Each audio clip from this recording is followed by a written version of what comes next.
Ndugu zangu wa Tanzania, kuelekea katiba mpya, tukumbushane, hatuhitaji uhuru wa kuabudu, hatuhitaji uhuru wa kuandamana, hatuhitaji uhuru wa vyombo vya habari, hatuhitaji uhuru wa kumtukana rais. Tunahitaji uhuru wa kuimiliki ardhi ya Tanzania na vyote vijazavyo. Kwa sababu katiba ya sasa, ardhi na vyote vijazavyo bado ni mali ya mkoloni. Na mkoloni alitengeneza uhuru wa kuabudu, uhuru wa kuandamana, uhuru wa vyombo vya habari kama silaha za kumsaidia kuendelea kuwapumbaza Waafrika, wa Tanzania wasijue kwamba cha thamani kwenye maisha yao ni kuimiliki ardhi yao na vyote vijazavyo. Ni watu wachache sana tunaojua hii siri kwamba uhuru wa kuabudu, kuandamana, kumtukana rais, uhuru wa vyombo vya habari ni illusion, ni ushenzi uliotengenezwa ili tusikumbuke kwamba mkoloni hakuja kwa lengo hilo. Yaani mkoloni alisafiri kutoka huko kote kutuletea uhuru wa kuabudu. Mkoloni alisafiri kote huko kutuletea uhuru wa vyombo vya habari. Sio ardhi, ni mara ngapi mimi naishi kwenye ujenzi, yaani naishi kwenye real estate. Tajiri anavyofanya rafu zake kwenye masuala ya ujenzi, huwa anahitaji ofisi moja tu, Ikulu. Hatajagi kitu kingine. Hatajagi hata wizara ya ardhi. Anatajaga Ikulu tu basi. Mimi hizo nazijua nyingi. Yaani hizo classified. Nikisema classified wengine mnaelewa, lakini napenda kuchukua ule mfano wa Geita, Kigoma na Zanzibar kuwakumbusha Watanzania hii nchi sio yao. Kuna vingi navijua, havihitaji kuvisema hapo kwa sababu utaniambia ushahidi uko wapi. Sasa mimi nitakuwa nakukumbusha kwa ushahidi wa Geita, watu wamekwenda wanabomoa nyumba, kuulizwa wanasema wanahitaji Ikulu. Kigoma watu wamekwenda na bulldozer wanachimba madini, hawaongei na mkuu wa mkoa. Zanzibar mtu amefika anajenga kanisa sehemu ambayo wananchi hawataki kanisa, akiguswa anasema uhuru wa kuabudu. Kusanya hayo yote, unapata picha gani? Nchi ya Tanzania na vyote vijazavyo sio mali ya Mtanzania, ni mali ya mkoloni. Sasa twende kwa hao ambao wanatubiriaga hivi vitu. Huko kwao wanavitekelezaje? Je, kwao wanaviishi? Trump alikuwa na mkutano na wake wa wanajeshi, wanaita military spouse. Lengo la huu mkutano ilikuwa ni kusaini kisheria kidogo ambacho Trump amekitengeneza, wanaita executive order. Executive order ni kisheria kidogo ambacho rais anakitengeneza kwa ajili ya kumsaidia mambo yake. Manake hichi kisheria akija rais mwingine akiona hakina faida naye anaweza akakitengua. Kwa hiyo ni kisheria kidogo, executive order. Hakihitaji hata discussion ya bunge. Hichi executive order kilikuwa ni Military Spouse Commission. Kwa hiyo ni kama kaofisi au kisheria cha kusaidia kulinda, kuwashauri wake za wanajeshi. Kama kasheria kakuwalinda, kakuwasaidia na changamoto wanazopitia hao wake za wanajeshi. Sisi tusiende kwenye sheria na nini, hicho hakituhusu. Kumbuka Trump anavyokuwa mbele ya microphone, kwa sababu huyu by nature ni mwigizaji, lazima afanye vituko ambavyo ndio asili yake. Sawa? Achekeshe kidogo. Sometime kuna sehemu alikuwa anawachekesha wa mama na waambia eti kati ya mimi na Joe, yani uongozi wangu na Joe Biden unanifananishaje mimi na marais wengine? Je, mimi sifanani na Sleepy Joe Biden? And I have one question. How do I compare in terms of response with other presidents of the past? No comparison, sir. Is that good or bad? No, it's good. Actually, it's very good. It's very good. Yeah. We do okay? You do great. A little more than Sleepy Joe? 100% A little bit more? Yes. I think so. Thank you. Kumbuka huu ndio upumbavu tumeachiwa Afrika. Akisimama CCM atakwambia Chadema mbaya. Akisimama Chadema atakwambia CCM mbaya. Wanatugawa. Ndio maana hata nikiwa naongea masuala ya kitaifa watu wananiita chawa. Unajua kwa nini watu wananiita chawa? Kwa sababu nazungumza kwa faida ya nchi. Mtu anataka labda niitukane CCM. Hivyo ndio kuaddress matatizo ya Watanzania. Wakenya ndio mabingwa kutukana viongozi wao, matusi ambayo haelezeki. Taifa namba 1 ya Afrika kwa kutukana viongozi wao ni Kenya. Wako wapi? Wana maisha gani? Wewe unataka nianze kutukana hapa? Yaani niambie faida ya matusi ni ipi? Wamarekani pia ni mabingwa kutukanana. Maisha yao yakoje? Sehemu ambayo huwezi kukuta siasa za matusi ni China. Tataja nchi zangu, Iran, Urusi. Sio kwamba hakuna kila nchi na siasa. Lakini sio kama hizi siasa zetu kwamba wachache kuwanyonya walio wengi. Wengine siasa zao riziki na kama mezani ya kwetu wote. Sasa Moja ya vituko Trump alivyovifanya ndio vile ambavyo huwa anahubiriwaga uhuru wa vyombo vya habari. Kabla hujauliza swali, Trump anakuuliza who are you with? Who are you with? You don't. You're fake news. Don't ever talk again. You're fake news. One of the worst in the business. Fortunately, nobody watches you. But Mr. President, two go ahead. Who guys. are you with? John Fredericks Media, Yeah, that's right. original name. What was your name before? John Fredericks. Go ahead, John. President, yesterday you were. Who are you with, please? I'm with the Washington Examiner, sir. Good. You're doing good. They've been very nice to me. You were asked yesterday. Who are you with? One American News, sir. Very good. All right. Good question. Very good. A good group. Almost. Sasa kama ni uhuru wa vyombo vya habari, unamuulizaje mwandishi wa habari unafanya kazi kwenye chombo gani? Wewe unataka upokee maswali, hujibu, si ndio? Niliwaambiaje kwenye video yangu namshambulia Alfani Saidi? Unatuletea uhuru kwa wakati huko kwao waliokufundisha uhuru darasani, huko kwao hakuna uhuru. Kwa sababu lazima tuwe na uhakika elimu tunayosoma shuleni tumeletewa na wazungu. Kwamba kwa sababu elimu ya shuleni manake huu ndio mfumo wa maisha sahihi. Sasa Trump anatufundisha nini? Who are you with? Haya, anauliza swali kwambia fake news, sikujibu. Sasa nataka utengeneze picha Trump alivyokuwa na wakejeli hawa waandishi wa habari, ingekuwa ni rais wa Jamhuri ya Muungano wa Tanzania. Ulaya nzima, Marekani nzima ingeandika Tanzania haina uhuru wa vyombo vya habari. Si ndio Lakini sisi hatuwezi kuandika kwamba Marekani haina uhuru wa vyombo vya habari. Uongo kweli? Wao wana haki ya kutuandika sisi hatuna uhuru wa vyombo vya habari, hatuna uhuru wa kuabudu. Lakini sisi hatuna haki ya kuandika wao. Kwa nini? Wao si wanatupa kula. Wao wana World Bank, sisi hatuna World Bank. Kwa hiyo wana uwezo wa kuharibu sarafu yetu, wanaweza wakatufanya tunavyo. Yaani they can do whatever they wanna do to us kwa sababu wao ndio wanatuendesha sisi. Kwa lazima tuabudu kila kitu. Chochote wanachotuletea tukubali, ushoga, umalaya, nini. Sio wameshatunyang'anya riziki. Kwa lazima tukubaliane nao. Nini cha kujifunza? Mtu atajiuliza, unataka kutufundisha nini? Nataka kuwafundisha hivi. Tunaelekea kwenye mabadiliko ya hii nchi, tunahitaji nchi mpya. Ni kitu gani tunachokitaka? Turudishiwe ardhi. Hatujawahi kurudishiwa ardhi. Huwezi kuelewa wewe. Kama mtu anaweza akaenda sehemu, anataka kufanya anachotaka kukifanya kisa ardhi ni ameuziwa. Yaani ana muhuri wa Wizara ya Ardhi, kwa hiyo anataka ajenge kanisa. Maendeleo yanakuja baada ya jamii kuwa na utulivu na kufocus na namna ya kutawala mazingira yao na kuleta maendeleo. Ukitaka sehemu yote isipate maendeleo, usikubali watu wakaelewana. Mfano mzuri ni Afrika.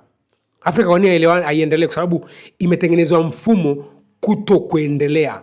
Watu wana uhuru wa kuabudu, uhuru wa yaani kuna uhuru uliopitiliza ambao upo pia Ulaya na Marekani. Ndio maana Ulaya na Marekani ndio imeshafika mwisho. Yaani grafu ya Ulaya na Marekani inashuka. Haitapanda tena kwa sababu waliuziwa uhuru uliopitiliza. Sasa je, unataka uhuru uliopitiliza ni upi wa Marekani? Kizuri nimepita huko kwao nimepata maana ya uhuru uliopitiliza kwao ni upi. Wale ambao hamjui uhuru ulio Marekani ni upi, huu hapa sasa tumeupata kutoka kwa Marekani wenyewe. Welcome to America, the land of the free. Nice, so healthcare is free. No? University. No? Public transport. Also nope. Okay, at least ambulance. Well, that ride might cost more than your flight here. What about housing? You're free to choose which landlord takes half your salary. Food? You're free to buy it. What if I can't afford it? Well, you're free to be hungry. So what exactly is free? Freedom. Freedom to do what? Work until you're old enough to retire. I don't want to work. Well, then you're free to become homeless. Can I at least sit somewhere without paying? Sir, you've been standing here for too long. You need to buy something. A few moments later. Okay, but I have freedom of speech, right? Yes, of course. I think...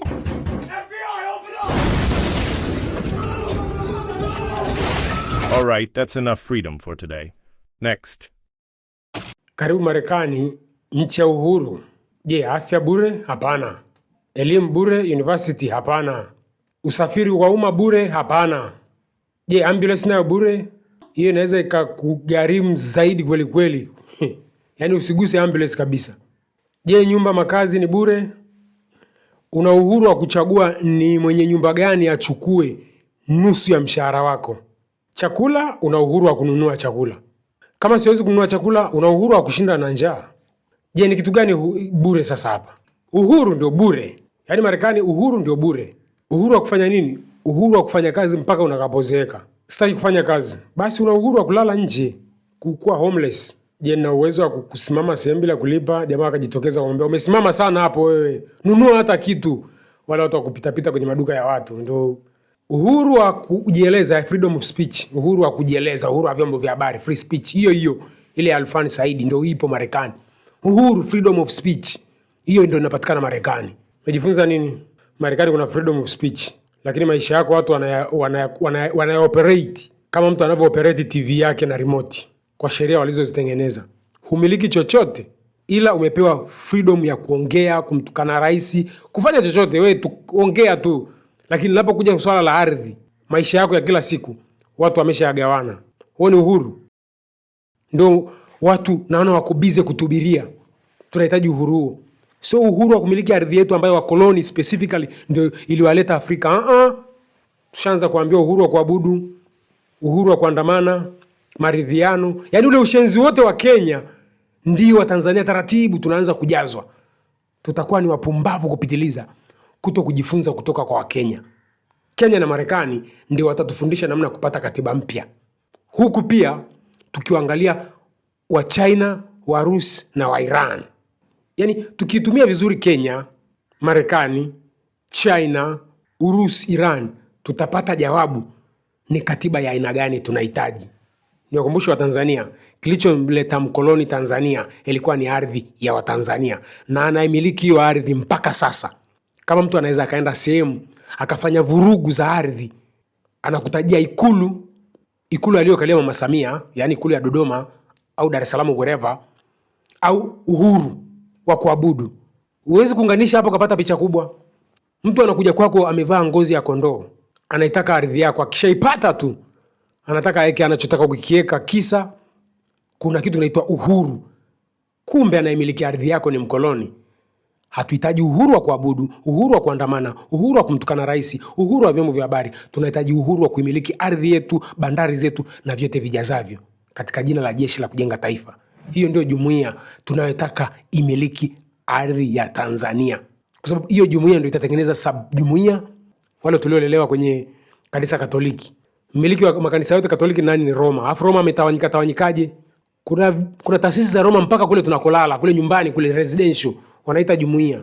They are collecting like bro. Kwa nini hatuwezi kujifunza hapo namna ya kuimiliki nchi yetu? Mtu mmoja amekaa sijui Magogoni wapi, anaamua hatima ya Watanzania wote milioni 60. Doesn't make any sense. Hata yeye mwenyewe nafsi inamsuta kwamba siwezi kuamua maisha ya Watanzania wote. Hiyo ilikuwa ni katiba ya mkoloni ambayo mpaka sasa ndio rais anayosimamia. Kuna wengine wana akili ndogo sana, wako busy. Kwa nini Nchimbi aseme tupiganie katiba? Nyie wa Tanzania. Lakini I used to be like those people. Nilikuwa mpumbavu kama nyie. Yaani nilikuwa naamini rais yuko pale ana mamlaka hayo. Kumbe rais ana wakubwa zake ambao wanamwambia simamia hichi na hichi. You don't know. Yaani hujui ni vitu gani rais wanavyovikuta kule ndani wakisha hapa. Yaani kimsingi hawajuagi, wanavyogombea urais hawajuagi. Wakishaingia ndani ndio wanakutana na vitu vya kutisha. Protokali, sign hapa, protokali nasema usaini. Kumbe anawauza wananchi wake pasi na kupenda yeye mwenyewe. Tumepewa chance ya kubadilisha huo ujinga. Sasa tukifanya makosa kama Wakenya, tutaishia kutaka kuchoma bunge na ikulu kama Wakenya. Tanzania tumeumizana Oktoba, sio kwa ukabila, ile ni siasa. Wakati mimi na address njia sahihi, kuna mwingine anawaza ukabila. Unajua kuna Watanzania ambao wana itikadi za Kikenya Yaani kuna Watanzania ni Watanzania lakini they are Kenyan programmed people. Yaani wanaulilo Kenya. Kuna siku Watanzania wameumizana kisa ukabila. Yaani mtu wa kwanza ambaye angetuonyesha chuki ya ukabila ni Mzaramo. Mzaramo katukusanya wangapi hapa? Unaweza kwenda kwa jumuiya ya Wazaramo, una uwezo fulani wanakufanya kiongozi wao. Hawana shida. Hamwezi kujifunza kwa Wazaramo. Hiyo akili yako ya kusema JKT, sijui mkuu wa mkoa achaguliwe na nchi wake itatugawa. Itatugawa lini? Hiyo iko kwa Wakenya sio kwa Watanzania. Kwa mtu mmoja aimiliki nchi nzima, kisa hamtaki decentralized but organized. Huu pumbavu wa halmashauri ni wa kufuta. Mkuu wa mkoa anachaguliwa na wakuu wake na wananchi wake pale mkoani, chini yake kuna taasisi inaitwa JKT ndio inatakiwa itekeleze maendeleo. Futa ujinga unaoitwa halmashauri. Hiyo ni system ya mkoloni kuimiliki nchi. Mimi leo nikipata kazi kwenye halmashauri yote lazima nitekeleze ya Samia, na ya Samia ni ya mabepari always.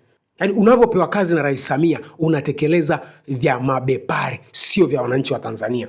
Ingiza kwenye kichwa chako. Kwa lazima tufute kitu kinachoitwa halmashauri, tuingize kitu kinachoitwa JKT.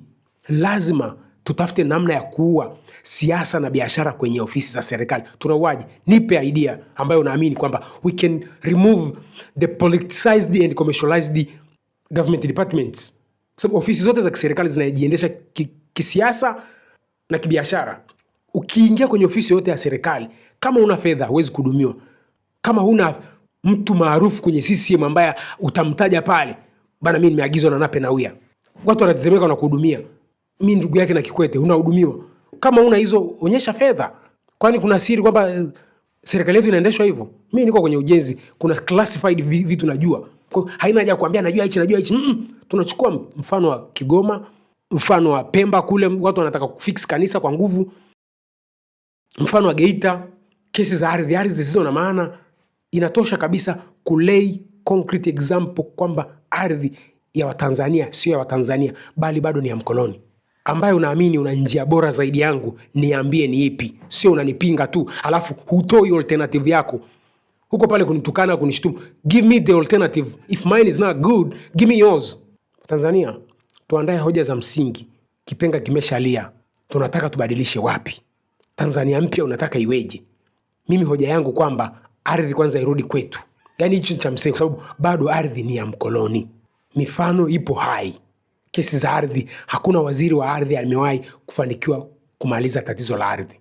Tanzania, tukumbushane, hatuhitaji uhuru wa kuabudu, uhuru wa kumtukana rais, uhuru wa kuandamana na kuvunja miundombinu kama tulivyofanya Oktoba na au wanavyofanyaga wa Kenya kila wakijisikia. Tunahitaji uhuru wa kumiliki ardhi na vyote vijazavyo chini ya leadership ya Jeshi la Kujenga Taifa. Tuelimike, sio wasomi.